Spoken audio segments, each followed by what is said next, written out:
some drink water first. And go. All right, Mike. Mike over here. Obviously, you know, I feel like for the last several years, we've been building up that one fight that you didn't get with Conor, and then the Charles fight was the rematch. So it's been a while since we've talked to you before you've been ready to face a new guy on fight week. So I guess when they came to you with Paddy said he knew this fight was happening back in December, and it maybe was on you. Maybe you didn't want to get back in right away. So I guess what went through your mind when they gave you Paddy, and then I guess how long quickly did it take you to sign that contract? I'm a guy who is not afraid to take risks and brave the unknown and do ill-advised things to the masses at times, but I also am a man of my word. So when the UFC approached me about it, the answer was yes. I just don't know timeline-wise. I had some injuries I needed to take care of, clean up after the Charles fight. That was a tough battle for a couple months, but I wanted to make sure that I was going to be able to make the timeline for the UFC. You know, we talked about June, we talked about April, and then ultimately, you know, it came down to, hey, I'm ready to just jump back in there. I'm healthy, I'm ready, and I had a bad taste in my mouth from that last fight with Charles. I felt like I was about to have the best performance of my life, and, you know, had a little thing happen to me inside the octagon, which changed the entire thing. So now we're back, we're ready. We've had a phenomenal training camp, and it was ready to roll. And I'm glad I made that decision. I just had a daughter born a couple days ago, so I got some extra motivation. Got to go out there, get my hand raised, finish Paddy Pimblett in spectacular fashion, and go home and be the dad to 3 children. So first daughter. First daughter, So, man. First daughter, dad. little Drew.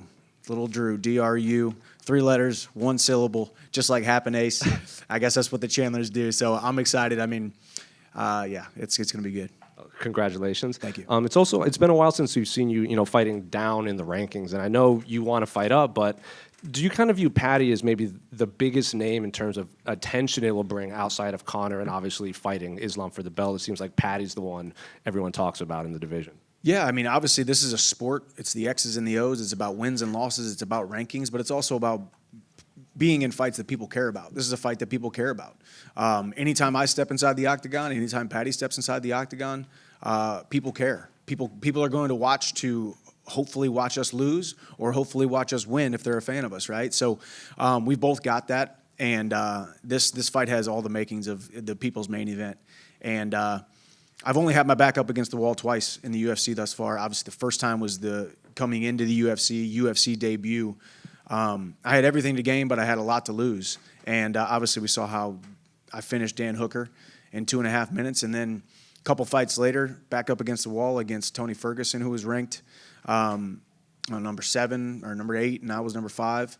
And it was a kind of a risky situation. And we all saw the KO of the year, SportsCenter #1, top 10. So I thrive in these moments, and I believe Saturday night will be very similar to the last 2.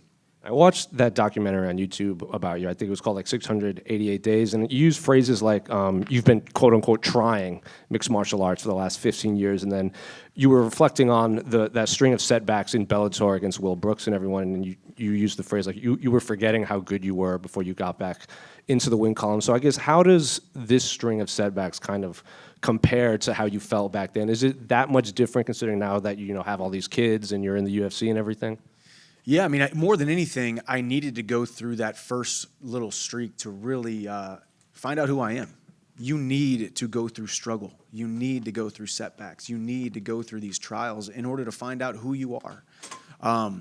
688 days without a win at that point in my career was like a death sentence to my career, right? I'm 12-0, finished 10 fights, 9 in the first or second round. All I did was win, and all of a sudden I didn't get my hand raised against Eddie in the rematch. And I had the next fight had an injury, but still kind of forced myself into it to try to get back in the win column, and lost to a guy I shouldn't have lost to, and then lost again. It was a tough time, but now I look back on it as the greatest blessing, second greatest blessing. I'll talk about something else later in my book that's coming out, and also I don't know if we talked about it in that documentary, but bad things have to happen in order for you to find out exactly who you are. And now I don't even know what kind of streak I'm on or how many fights I've lost or won or how many days it's been. It doesn't matter because it's about the journey. It's so much less about focusing and hyper-focusing, being maniacal about the wins and the losses and being perfect. I'm just trying to be successful. I'm not trying to be perfect. I'm trying to be successful. Paddy's also used the phrase, like, in his mind when he's preparing, he's like, oh, Mike's the guy that's trying to take food out of my kids' mouths, like, because he just had twins too. So do you get that mindset, like maybe he has to build you up as this guy that's the bad guy, but he might not actually hate you outside of the octagon? No, he don't hate me, and that's what's beautiful about this sport, man. You know, I got a ton of respect for Paddy. I hope I separate him from consciousness without too much bodily harm and lasting impressions. But with that being said, I hope he gets up and we hug it out and he goes back to his family. Like that's what we do, and he wants the same exact thing for me. We all have a ton of respect for each other because we know the sacrifices that we have to make, and some of us make more than others, and some of us, you know, are a little bit lukewarm, and some of us are all in. I believe I'm all in, so I believe I deserve to win. But yeah, I am, you know, trying to take the food off of his table, and he's trying to take the food off of mine. So we're just going to go out there and we're going to compete. And luckily, we get to do it under the brightest lights and the biggest stage in the world, which is the Ultimate Fighting Championships. And then just last one for me. You said you had a book coming out, correct? And yeah, we're not sure when it comes out, but we just finished the first final manuscript, so we're excited. And you just had a song that's coming out too? Yeah, well, actually, I have a song coming out Thursday at midnight with Akira the Don as well, and then I wrote a song with Red Farron, and yeah, a lot of stuff happening. Yeah, so we got some good stuff. Do you ever feel burnout at all? Because like juggling all of that with getting in fist fights probably seems like a lot. No, not really. I think I do, and I don't know if this is right. I got to really unpack it if I'm going to speak to young MMA fighters, but I do a really good job of compartmentalizing and decompressing. I do not live in the mixed martial arts gym. I believe if I lived in the mixed martial arts gym, my career would have ended a couple years ago because it's just too much toll on your body. So when I am outside of training camps, I'm doing a lot of strength and conditioning. I'm keeping my cardio up. I'm supplementing perfectly nonstop, and I'm eating what I should be eating to just look like a professional athlete so I can prolong my career. And taking little side projects. I'm an entrepreneur. I'm a businessman. I'm an investor. So I'm just doing all kinds of other things that make me feel alive and trying to serve as many people as I possibly can. And mixed martial arts, fighting in the UFC is just my shiny object that gets people to look my direction. Mike, right here to your right. Down here, sorry. You know, there's another name that's going to appear on this card that you have some history with, obviously, and that's Patricio Pitbull. Just curious, how do you think he does in the UFC, and how do you think he does against Yair?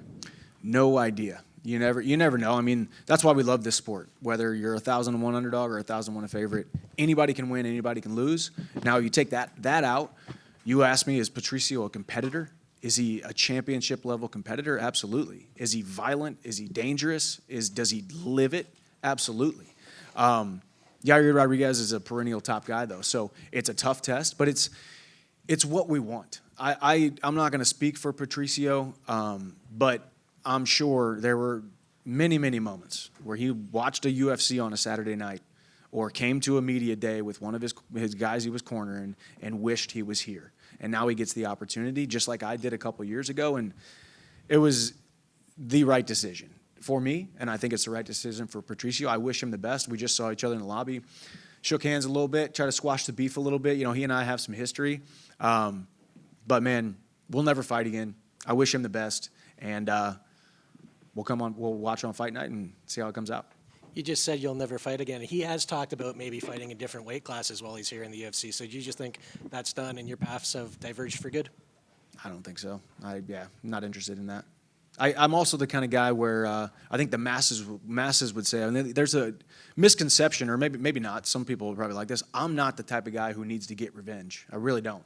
I sleep just fine at night, knowing I've had my losses and I've taken my L's, and I don't need to right the wrong, because ultimately fighting is not the most important thing in my life. So I don't need to right any wrongs. And then the other name that you're constantly, kind of linked to is obviously Conor. Just a quick one on that. What do you think of his presidential bid for Ireland? I think you should vote. I think you should vote for Conor McGregor for president of Ireland if you're a resident of Ireland. No, I mean, I don't know. You don't know what's up with, what Conor's thinking. He's got, you talk about me, burnout and busy and whatnot. I mean, that guy's got his hands in 1,000 different things, for better or worse. So I think, we'll see what happens. It could just be a political stunt. Could just be for attention. Not a bad move if it is, and we'll see.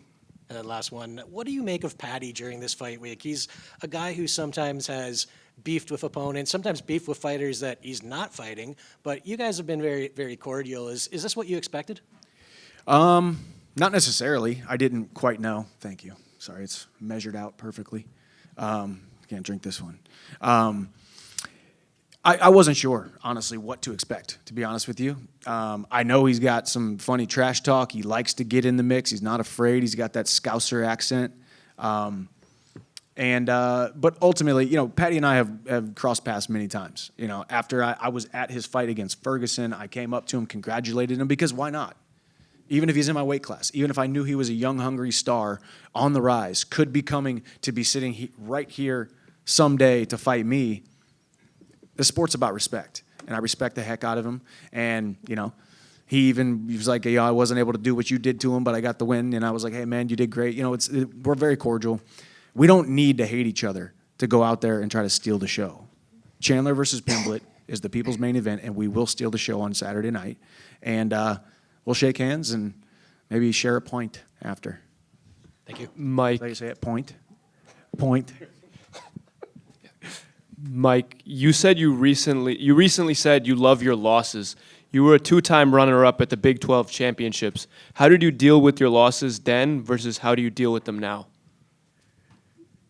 Back then, college was tough, self-inflicted. I made the sport of wrestling way too big. My identity was wrapped up in being a guy who had one goal, and if you or it or there or whatever did not align with that goal, I was not interested in spending any of my time on you. I lost relationships. I didn't go to birthday parties. I didn't go to funerals. I missed all kinds of things because I was all in on the sport of wrestling. And I think that's the way that we need to be to a certain extent, but we can't have our entire identity wrapped up in it. And after, the last time I took those shoulder straps off for the last time in St. Louis, Missouri, after I got done wrestling, I realized how much pressure I put on myself and how much harder I made the sport than it needed to be. And I took that into mixed martial arts. And yeah, I've had my ups and my downs, and I've fallen back into that trap a couple times. But now I realize it's all about the journey. It's not about the wins and the losses. It's all about the journey. As long as you are sowing seeds every single day, that's how you should be judging every single day. Focus on success, not perfection. Focus on the little wins. And that's why I'm living the dream. Whatever happens on Saturday night happens. I know I've prepared. I know I've done everything that I possibly can to get into the win column and get my hand raised. So we'll see what happens. Hey, Mike. Right here. I'm from Brazil. You fought Charles twice, right? And there's... Take your time. Yep, twice. So, how do you see all this movement going on? Like, there's rumors that Islam might move up. Charles might fight Topuria. Topuria, obviously, it's on your division now. How do you see all of that playing? And how do you think, especially for us from Brazil, how do you see Charles doing against a guy like Topuria or Islam again? It's tough, man. If I'm thinking with my heart, I want Gaethje to get a shot. Gaethje being the number one guy, and then putting that number one ranking on the line against Max Holloway for the BMF belt, and then losing that, so then he drops down a notch. Charles and I were number one contender fight, but now you got Topuria coming up. You got Poirier retiring. You got Islam talking about going up to 170. There's a bunch of rumblings about that in the media and things that he has said. So the coolest thing is just being a part of the most interesting division in the world. It's interesting from all the things that you just mentioned, I just mentioned, but it's also interesting because every single one of those guys shows up to fight. Charles is a consummate professional. Even though I've lost to him, I don't hate him. He just did his job, and I respect the heck out of him. And obviously he's up in that conversation, top two. Maybe next for the title shot, BMF belt, whatever it may be. So we'll see. Just one more quick one. Is your book going to be called See You at the Top or Walk On? It's not going to be See You at the Top because Zig Ziglar wrote a book called See You at the Top. So everybody knows Zig Ziglar coined the phrase See You at the Top. It's not me. I'm just the one who made it famous in the mixed martial arts realm. So it won't be called See You at the Top. We're not sure what the title will be yet. But yeah, it's obviously a lot about walking on and see you at the top and 688 days and all the things I've gone through. But it's a working title right now. I will be the first book published under Gordon Publishing by world-renowned author John Gordon, who just started his publishing company. So it's a pretty awesome opportunity. I'm excited to share it with the world. You could call it "See You at the Very Top." Yeah, I could see you at the very top or over the top. Zig used to say, if you do this and you do this and you do this and you do this, I won't just see you at the top. I'll see you over the top. So, yeah. Keeping in mind you fought Poirier, Gaethje, Oliveira, like all the top names at 155. Do you feel like you're taking a step down against Paddy? No, it's not. I mean, it's not a step down. I mean, because, yeah, you guys would say it's a step down, and everybody who would look at the rankings and that kind of stuff would say step down. But ultimately, I never fought Poirier and Gaethje and Oliveira and all these guys. I fought 2 arms and 2 legs, a torso and a head. You know, it's a body, and I see targets, and I have a job to do. So. That's the way I see it. That's how I've always approached the sport of mixed martial arts. Try not to get wrapped up in the outside theatrics or the names or the auras or the storylines. And, yeah, it's going to be a fun one. And just real quick, obviously all those names are very decorated. Paddy has yet to achieve the same things that those guys have. So just wondering, do you feel like losing to him, like some people might see it as almost signaling the end of your title contention days or the end of your prime? Do you think about that? Do you think I've thought about losing? I'm asking you. No, haven't thought about losing. So in this sport, I think it's you think about winning, and then you see what the result is, and then if you lose, you recalibrate. If you win, you still recalibrate. So it's one of those deals where I haven't really thought about that. I've been a competitor since I was 14 years old, and I've always just focused on doing the best that I possibly can to be as prepared as I can, and so be it. Thank you. On fight night. Thank you.